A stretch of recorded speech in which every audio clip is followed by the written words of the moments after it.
ကျ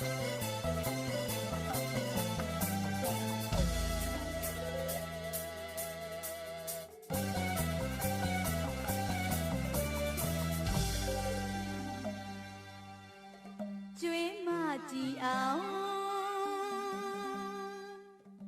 ဆရာနန်းရှိရင်တပြည့်အရင်မှာအကူကျမကိုခင်ရင်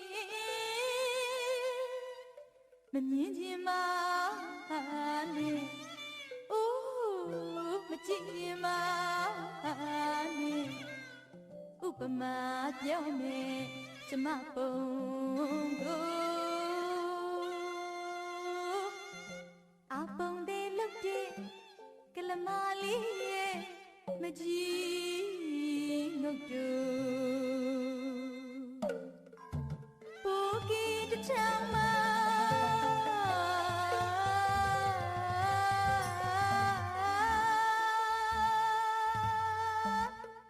တယောက်လောက်တော့ဆွေ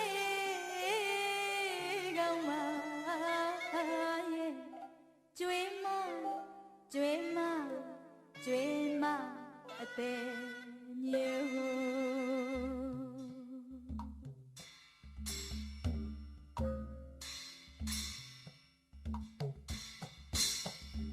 ကျမတဲ့ပုံကို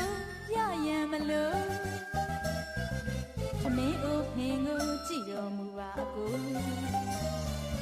ကျမတဲ့ပုံကိုရရင်မလို့သမင်းအိုဖင်ကိုကြည့်တော်မူပါအကိုညီနဲ့မတန်ပေါင်းဆိုခြင်းဆုံးအသားလက်လက်နဲ့သူကိုသာ